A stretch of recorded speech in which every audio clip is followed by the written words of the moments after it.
Hi, everybody. Welcome to Major Misconduct. Scott Taylor, Curt back. We're at Four Place Sports Bar. It's a beautiful spot. It's downtown Winnipeg, and this is 360Winnipeg.ca.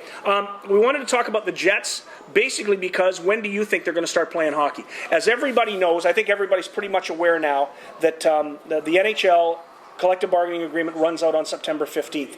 The NHL Players Association have hired one of the guys who tends to take people out on strike, Donald Fehr, former baseball executive director, to be their executive director. He just finished the meetings with the players, 40 players, in Barcelona.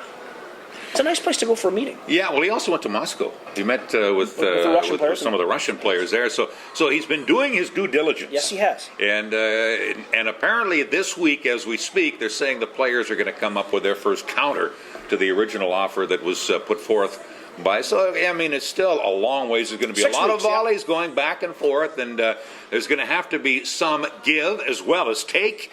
And that's always where the problem is. Yeah, I think the problem, and it might have to do with the fact that Donald Fehr's entire career has been built on the mantra of no cap. There will be no cap. So Donald Fehr gets the first offer from the owners, and the offer is 46% of revenues, 22% immediate rollback of salaries. And he probably looked at it and just laughed. He probably just chuckled, because I don't even think, like the media's out there thinking, well, it's 57% here, 46, and then they'll come together around 50 or 52. I have Donald Fehr sitting out there going, you can give us any number you want. It's going to be zero. It's going to be no cap, because my career has been built on no cap, and they hired me to give them no cap. The only thing I think can save it is that there's more hockey revenue in the list of hockey revenue. So there's certain things that are considered hockey revenue. I think the players want more outside revenue, and then they might consider a percentage. Yeah, it's going to be a long, drawn-out procedure. Yep. It always is, and quite frankly, it bores me to death. Yeah, it does. Here's the problem, though. I just want to play hockey. I just want to play hockey, but here's the problem. Yeah. Unless something crazy happens, and Fehr said that we might play with the same CBA after September 15th. There's no reason why we wouldn't, blah, blah, blah. Will the owners lock them out, as they have done in the past? In order to fight now for teams in Florida and Columbus and Nashville as opposed to the Canadian teams. And how is the fight going to change? And the fact is, one of the most optimistic hockey writers, Kenny Weeb from the Winnipeg Sun, who I spoke to last night, told me that he didn't think they'd play until December.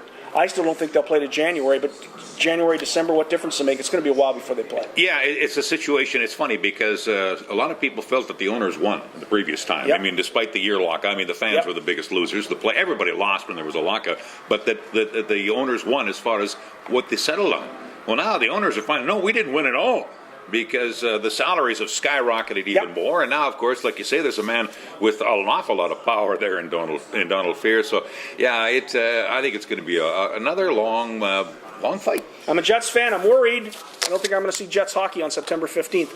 But you never know. When we come back, we're going to talk. I can't get away with it from it. We're going to talk more Olympics when we come back right after this on Major Misconduct. Taylor, Keelback, 360Winnipeg.ca.